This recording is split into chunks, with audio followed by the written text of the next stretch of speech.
श्रील प्रभुपाद की अंतरंग परिकर नित्यलीला प्रविष्टो विष्णुपादष्टौ दर्शत श्री श्रीमद् भक्ति आलोक श्रील परमहंस गोस्वामी महाराज। आज इनकी शुभ आविर्भाव तिथि है। उनकी आविर्भाव तिथि जययुक्त हो। उपस्थित समस्त वैष्णव वैष्णवी हरिकथा सुनने वाले समस्त भक्तों के चरणों में मेरे यथेथ प्रणाम। हरे कृष्णा। हम लोग इस प्रभाती सत्र के अंदर प्रत्येक दिन भगवान और भगवान के भक्तों के महिमा चरित्र को श्रवण करते हैं और कुछ समय से हम लोग भगवान की ही मुख निसृत वाणी श्री भगवद गीता के श्रवण में रत हैं। लास्ट हम लोग का चैप्टर 3 का टेस्ट हुआ था। आज हम लोग वो चैप्टर के क्वेश्चंस जो थे, टेस्ट पेपर जो था, वो डिस्कस कर लेते हैं। उसके बाद में कल से फिर हम लोग नया चैप्टर स्टार्ट करेंगे। क्वेश्चन पेपर यद्यपि ऑब्जेक्टिव और काफी इजी था, लेकिन तब पर भी लोगों के स्कोर्स कुछ कुछ बड़े ही खराब आए हैं। लिस्ट आज हम भेज देते हैं ग्रुप में, आप सब लोग अपने स्कोर्स चेक कर पाएंगे। क्वेश्चन पेपर क्वेश्चन नंबर 1,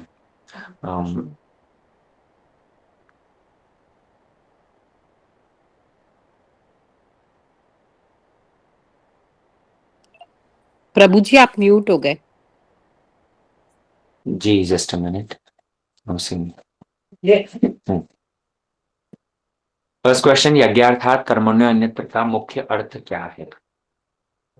ये वाला श्लोक भगवान ने अर्जुन को तब बतलाया था जब अर्जुन ने पाप के विषय में प्रश्न किया था कि जो भी कर्म हम कर रहे हैं तो उसके फलस्वरूप पाप तो होगा ही।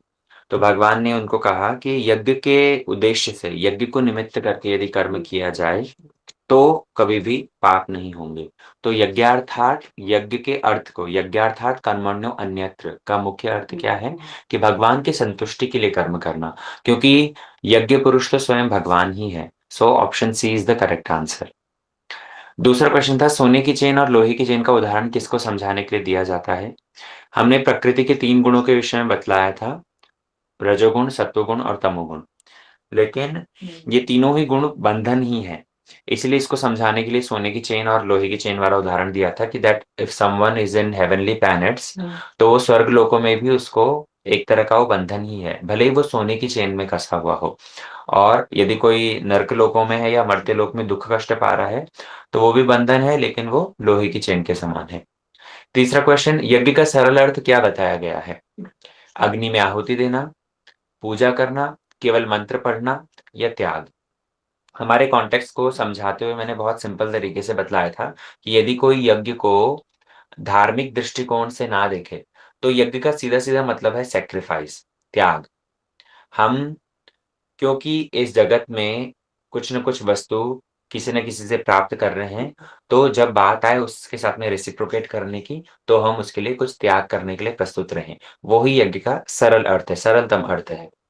फोर्थ क्वेश्चन, मुक्त संग समाचार का क्या अर्थ है? मुक्त संग अर्थात संग से मुक्त होना, संग से मुक्त होना अर्थात आसक्ति से मुक्त होना।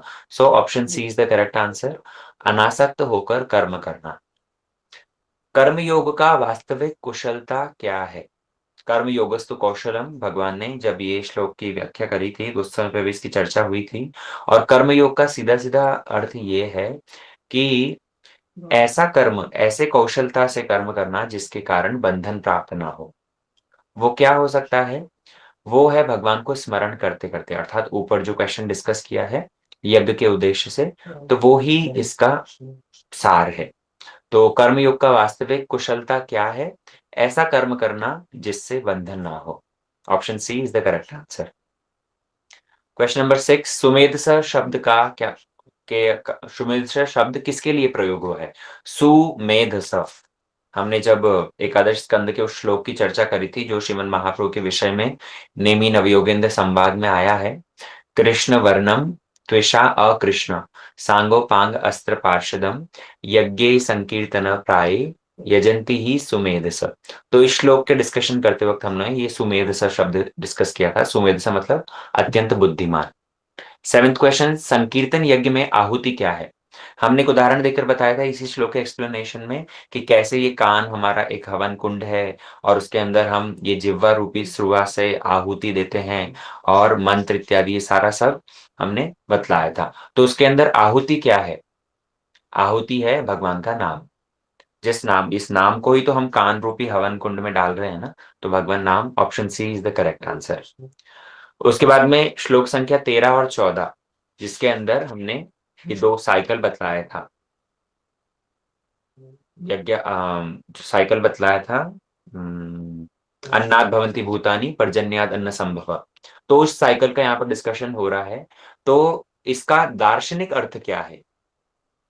हम लोग की जो क्वेश्चन फ्रेमिंग हुई है एग्जैक्टली क्लासेस में जो कुछ बताया गया था उसके बेसिस पर ही हुई है। तो किसी ने यदि क्लासेस ठीक से सुनी है या नोट्स बनाए हैं या पढ़ा है तो काफी आसानी से उत्तर दे पाएगा।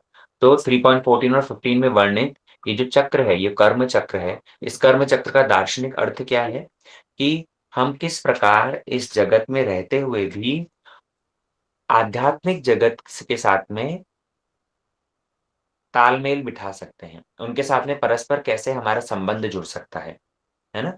क्योंकि जो कुछ भी प्रदान किया जा रहा है वो अल्टीमेटली भगवान द्वारा प्रदान किया जा रहा है। तो इस भौतिक जगत में और आध्यात्मिक जगत में उसके अंदर जो परस्पर संबंध है, ये उसको दर्शाता है। ये कर्म चक्र और कुछ नहीं, ये उसी को दर्शाता है। Question number 9, so option B is the correct answer. So question number 9, राजा वेन के प्रसंग में से मुख्य शिक्षा क्या मिलती है? राजा वेन का प्रसंग हमने तब बतलाया था जब यज्ञ की ही बात उठी थी कि कैसे उसने केवल मात्र अपनी पूजा करने के लिए कह दिया, ऋषियों को यज्ञ करने के लिए मना कर दिया। तो इसके माध्यम से हमें क्या शिक्षा मिली थी कि यज्ञ का यदि कोई निषेध करता है तो उससे आपत्ति ही मोल लेता है। साधुओं ने बस थोड़ी-सी हुंकार करी थी और राजा वेन वहाँ पर मर गया। क्यों? क्योंकि यज्ञ का विरोध कर रहा था। क्वेश्चन नंबर 10, आहार शुद्धो सत्व शुद्धि श्रृंखला में पहला परिवर्तन क्या है? सबसे पहला परिवर्तन आहार ही है। So option C is the correct answer. पशु योनि को भोग योनि क्यों कहा गया है? वे अधिक खाते हैं, उनमें उनके पास कर्म करने की शक्ति नहीं होती, वे पूजा नहीं करते, उनमें विवेक बुद्धि नहीं होती। So option B is the correct answer, उसमें विवेक बुद्धि नहीं होती। 12th, एवं प्रवर्तकम चक्रम का पालन न करने वाले व्यक्ति को भगवान क्या कहते हैं? हमने 2 श्लोक सुने थे जहाँ पर एक श्लोक में तो भगवान इनको चोर कह रहे हैं और दूसरा इनको कह रहे हैं पापमय जीवन है।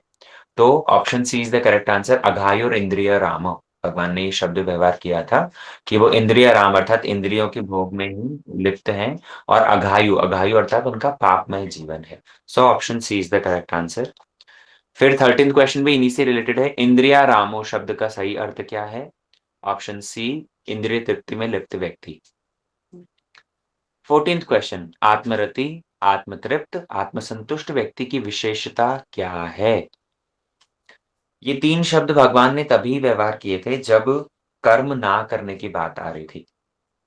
भगवान ने जो बतलाया था कि तस्य कार्यम न विद्यते, उस व्यक्ति के लिए कर्तव्य नहीं रह जाता। किसके लिए? जो आत्मरति, आत्मतृप्ति और आत्मसंतुष्टि को लाभ कर चुका है। So option C is the correct answer, उसका कोई कर्तव्य नहीं रहता। 15th क्वेश्चन, कर्मयोग और कर्मकांड के बीच मुख्य अंतर क्या है? सिंपल सा अर्थ हमने बतलाया था, बहुत सरलता से बतलाते हुए कहा था, कर्म योग मतलब अनासक्त होकर के, कर्म कांड मतलब आसक्त होकर के। तो ये सीधा सा अर्थ, ये सीधा सा डिफरेंस दोनों में हम समझ सकते हैं। क्वेश्चन नंबर 16, श्लोक 3.30 में भगवान कृष्ण अर्जुन को क्या मुख्य निर्देश देते हैं? श्लोक 3.30 में भगवान ने अर्जुन को मुख्य उपदेश क्या दिया है? 3.30 श्लोक है आपका, मयि सर्वाणि कर्माणि संन्यास आध्यात्म चेतसा।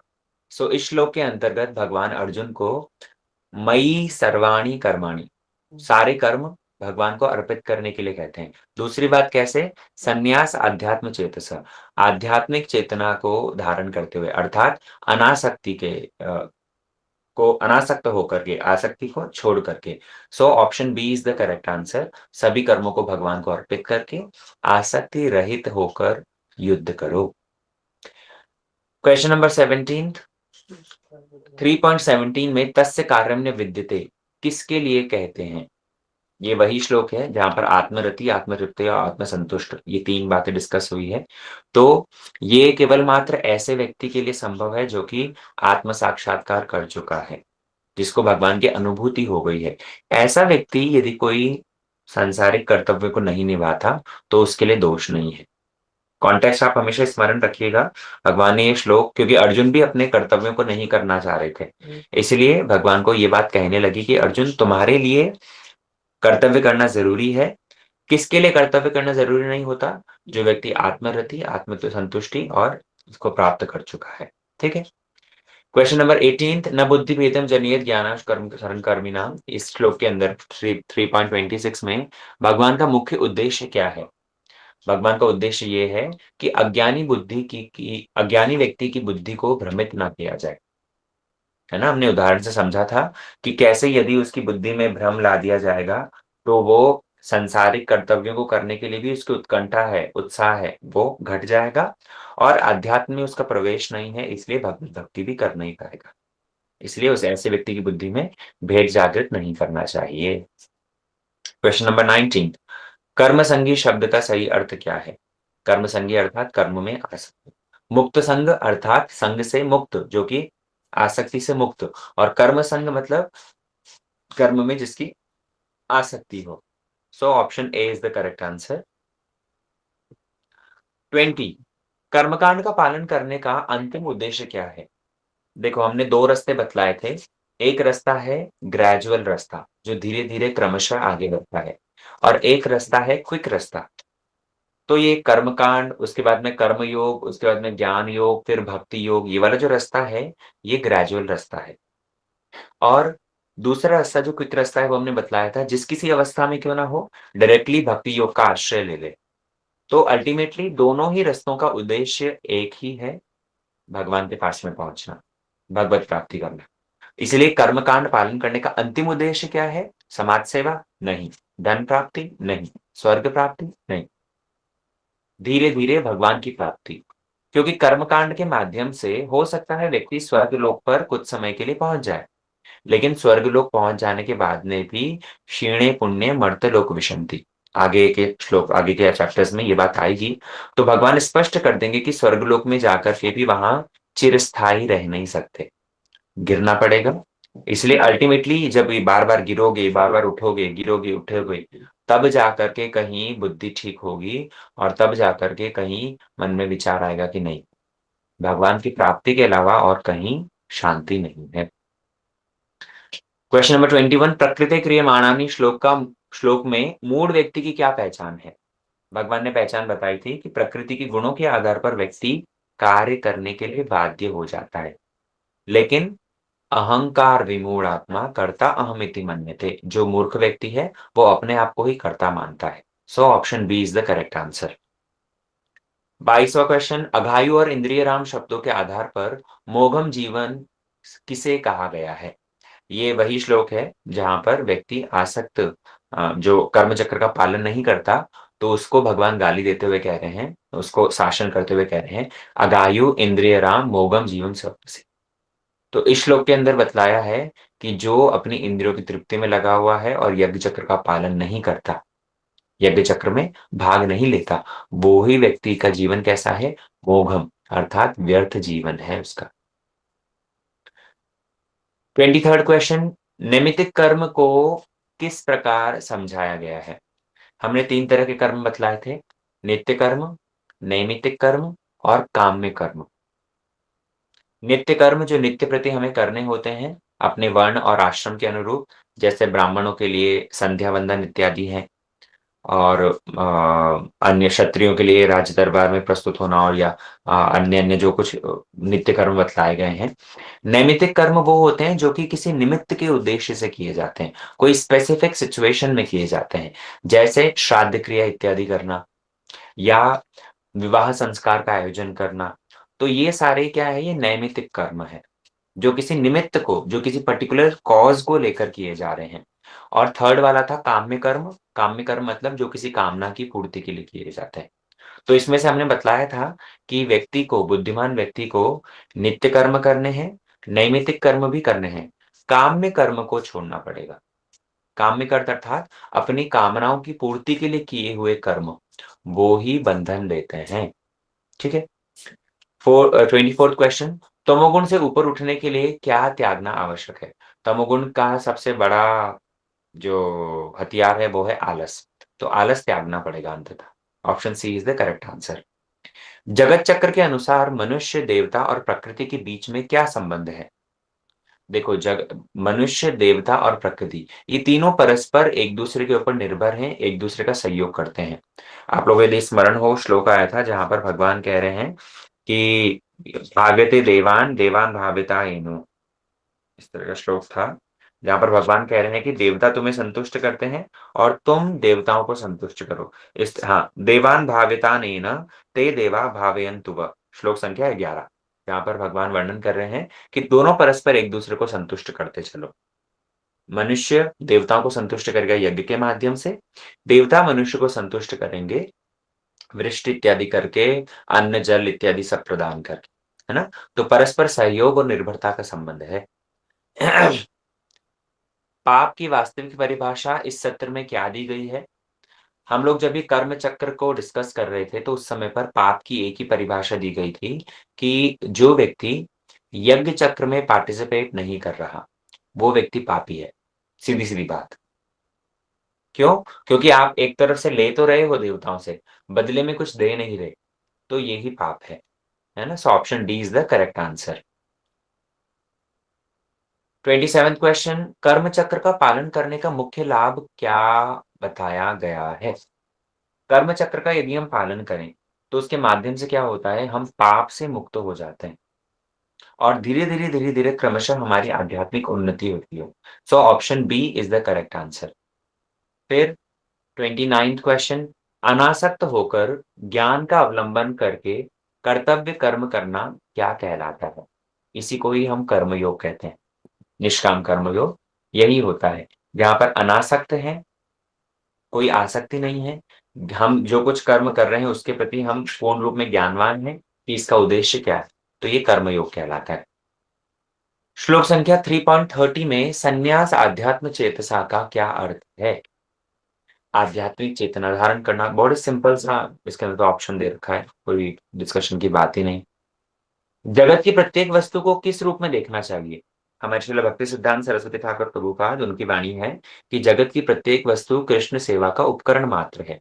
तो वो ही उनके वर्बैटम को लेकर के क्वेश्चन तैयार हुआ है। Option C is the correct answer. साधना करते-करते उन्नति का सही मार्ग क्या है? व्यक्ति क्रमशः कैसे तमोगुण से रजोगुण, रजोगुण से सत्वगुण, सत्वगुण से निर्गुण इस अवस्था में पहुंचता है? तो option A is the correct answer.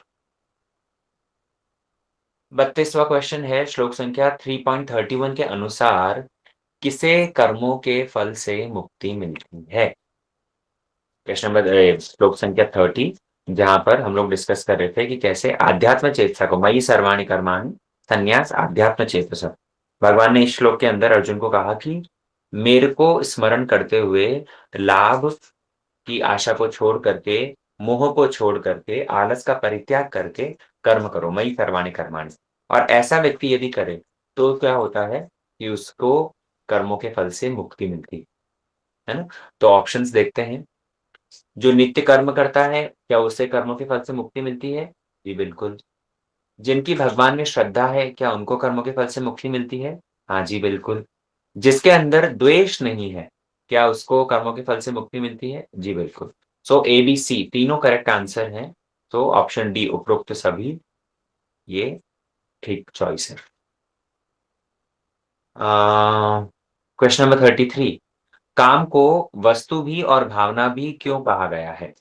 हमने जिस समय पर अर्जुन का लास्ट सेक्शन जो प्रश्न पूछा था उन्होंने, सबसे बड़ा शत्रु, तब भगवान जब ये काम के बारे में चर्चा कर रहे हैं, तो हमने समझाने के उद्देश्य से कहा था कि कैसे इस काम के प्रति व्यक्ति की भावना होनी चाहिए।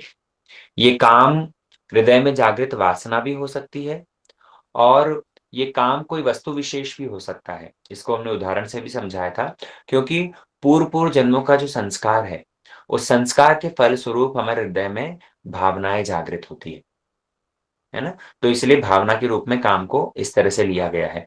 और वस्तु विशेष अर्थात हमारी आँखों के सामने जो विषय प्रस्तुत होता है, वो तो वस्तु ही है ना? इसलिए उस बात को लेकर के क्वेश्चन क्रिएट किया है। Option C is the correct answer. कर्म मिश्रा भक्ति क्या है? जहां पर भक्ति के अंगों का पालन किया जाए, लेकिन कर्म उसमें थोड़ा बहुत विराजमान हो। मतलब मेजरली पानी हो, मेजरली भक्ति हो और थोड़ा-थोड़ा कर्म हो। जैसे हम कहते हैं ना, जल मिश्रित दूध, समझना? जल मिश्रित दूध, अर्थात उसके अंदर दूध की क्वांटिटी ज़्यादा है, जल मिला दिया गया है। लेकिन अगर कहें दूध मिश्रित जल, शिवरात्रि पर होता है ना, या शिव जी को जल च चढ़ाने के लिए, दूध चढ़ाने के लिए जब लेकर जाते हैं, तो लोटा भर कर के दे देंगे, पूरा देखने में तो पानी-पानी सा ही, थोड़ा-सा उसके अंदर दूध डाल दिया गया है। तो वो क्या है? वो है दूध मिश्रित जल। दूध को पानी में मिलाया गया है, पानी की क्वांटिटी ज़्यादा थी, दूध की कम थी। लेकिन अगर बात करें उल्टी, अगर कहें जल मिश्रित दूध, मतलब दूध मेजर क्वांटिटी में है, पानी उसके अंदर मिलाया गया है थोड़ा-सा। तो ठीक उसी प्रकार कर्म मिश्रा भक्ति, मतलब भक्ति की प्रधानता है, कर्म वहाँ पर थोड़े अमाउंट में विराजमान है। So option D is the correct answer. 35वां क्वेश्चन, तयोर्न आगच्छेत का अभिप्राय क्या है? हमने जब काम की चर्चा करी थी, तो उसके विषय में भगवान ने ये डिस्कशन सब स्टार्ट किए थे। वहाँ पर कह रहे थे कि बुद्धिमान व्यक्ति भी अपने प्रकृति, अपने स्वभाव के अनुसार एक्ट करता है, तो निग्रह किम करिष्यति, उसको निग्रह करने की आवश्यकता नहीं। लेकिन दूसरी ओर जो कामनाएँ, जो वासनाएँ हृदय में जागृत होती है, उसके वश में नहीं पड़ना चाहिए, है ना? तो उसी बात का डिस्कशन यहाँ पर हुआ है कि अनर्थों और वासनाओं के वश में नहीं होना होगा। ये इसका तात्पर्य बतलाया। क्वेश्चन नंबर 36, विषयों को पूर्ण रूप में त्यागने के बजाय कौन-सा मार्ग अपनाना चाहिए? युक्त वैराग्य का मार्ग अपनाना चाहिए। क्योंकि हठपूर्वक यदि विषयों को परित्याग करके अगर कुछ समय के लिए अम, त्यागी हो भी जाओ, तो वो स्वाभाविक नहीं है। इसलिए उसके अंदर बाद में लफड़े होंगे। क्वेश्चन नंबर 37, जीभ का मुख्य विषय क्या है? जिह्वा का मुख्य विषय है रस। रसास्वादन करती है। ठीक है? 38 क्वेश्चन, स्वधर्म और आत्मधर्म क्या है? यहाँ ये डिस्कशन क्यों आया था स्वधर्म और आत्मधर्म? क्योंकि भगवान ने वहाँ पर ये आत्मधर्म शब्द का प्रयोग किया था। तो आत्मधर्म का मतलब होता है व्यक्ति का भगवत भक्ति, भगवान की सेवा से संबंधित धर्म, और स्वधर्म मतलब शारीरिक धर्म। इसको समझाने के लिए हमने ये थोड़ी-सी क्लैरिटी दी थी। ठीक है? क्वेश्चन नंबर 39, अर्जुन के प्रश्न बलात् पाप की ओर कौन प्रेरित करता है? इसका उत्तर भगवान ने क्या दिया था? अर्जुन का प्रश्न था, तो भगवान इसका उत्तर देते हैं, कामेश, क्रोधेश, रजो गुण समुद्भव। सो काम और क्रोध, ये ही उसका मूल कारण है। Option C is the correct answer. Question number 40, भगवान ने भगवान ने राग और द्वेष के विषय में क्या निर्देश दिया है? भगवान ने कहा है राग द्वेष से मुक्त होना होगा, उनके वश में नहीं होना होगा। सो option D is the correct answer. 41, महाशना शब्द का क्या अर्थ है? जिस समय भगवान काम के विषय में बात कर रहे हैं, तभी इस शब्द का प्रयोग आया था। महाशनो महापाप्मा विद्धेयनम इह वैरिणाम। तो महाशन, अशन, अशन मतलब ये अशन धातु, ये संस्कृत में ये अशन धातु है, ये खाने के लिए प्रयोग की जाती है ना? तो महाशना मतलब जो बहुत महान रूप में खाता हो, मतलब जो बहुत पेटू हो, जो कभी तृप्त ना होता हो। तो option C is the correct answer. Question number 42, भगवान ने काम को महापाप्मा क्यों बतलाया है? महाशनो महापाप्मा विद्धेयनमिह वैरिणाम। तो इस श्लोक के अंदर महापाप्मा क्यों कहा गया है? क्योंकि ये काम हमारे ज्ञान को ही ढक देता है। क्या करना उचित है, क्या करना अनुचित है, व्यक्ति समझ ही नहीं पाता, है ना? उसकी कॉन्शसनेस इस तरह से आवृत हो जाती है, उसका ज्ञान इस तरह से आवृत हो जाता है। तो इसलिए इसको महापाप्मा कहा गया। Option B is the correct answer. नित्य वैरी किसे कहा गया है? काम को। Option C. धूमेन व्रियते वह्नि, ये उदाहरण से क्या, किस प्रकार की कवरिंग समझाई गई है, किस प्रकार का आवरण समझाया गया है? हमने 3 आवरण बतलाए थे। एक है धुआं और आग वाला, एक है शीशे पर धूल वाला और तीसरा है गर्भस्थ संतान के ऊपर गर्भ वाला। तो ये तीनों आवरण के अंदर 3 तरह की चेतनता के बारे में चर्चा करी थी और उन तीनों से रिलेटेड ही नेक्स्ट 3 कॉन्सेक्यूटिव क्वेश्चंस हैं। सबसे पहला आवरण जो था धुएँ और अग्नि वाला, वही सबसे लाइट कवरिंग है, हल्का आवरण है। क्वेश्चन नंबर 45 जहाँ पर धूल से आच्छादित दर्पण की बात कही गई है, तो कौन-सी चेतनता है? हमने तीनों की चेतनता भी साथ-साथ में बतलाई थी। जिसके अंदर सबसे ज़्यादा कवरिंग है गर्भ वाला, वो है आच्छादित चेतन। जिसके अंदर उससे कम कवरिंग है दर्पण और शीशे वाला, वहाँ पर हमने बतलाया था संकुचित चेतन। और जहाँ पर सबसे कम आवरण है धुआँ और अग्नि वाला, वो था मुकुलित चेतन। तो इन तीनों की चेतनता, इन तीनों की कवरिंग किस तरह से प्रभावित हो रही है, वो सारी बातें हमने डिस्कस करी थी। नेक्स्ट 3 क्वेश्चंस उसी से ही रिलेटेड है। आइए क्वेश्चन नंबर 47 श्रेयान् स्वधर्मो विगुणः परधर्मात् स्वनिष्ठितात्। इस श्लोक के अंदर श्रेयान् स्वधर्मों का मुख्य संदेश क्या है? भगवान समझा रहे थे कि कैसे व्यक्ति को अपने धर्म का, स्वधर्म का पालन करना चाहिए। स्वधर्म का पालन करना श्रेयस्कर है, श्रेष्ठ है। So option B is the correct answer. Okay. Question number 48 Bhagavad Gita को सही समझने के लिए किसका आश्रय लेना पड़ेगा? आचार्य और गुरु परंपरा का आश्रय लेना पड़ेगा, सिंपल सी बात है। तृतीय अध्याय में भगवान मुख्य रूप में किसकी शिक्षा दे रहे हैं? भगवान ने तृतीय अध्याय के अंदर मुख्य रूप से कर्म योग की शिक्षा दी है।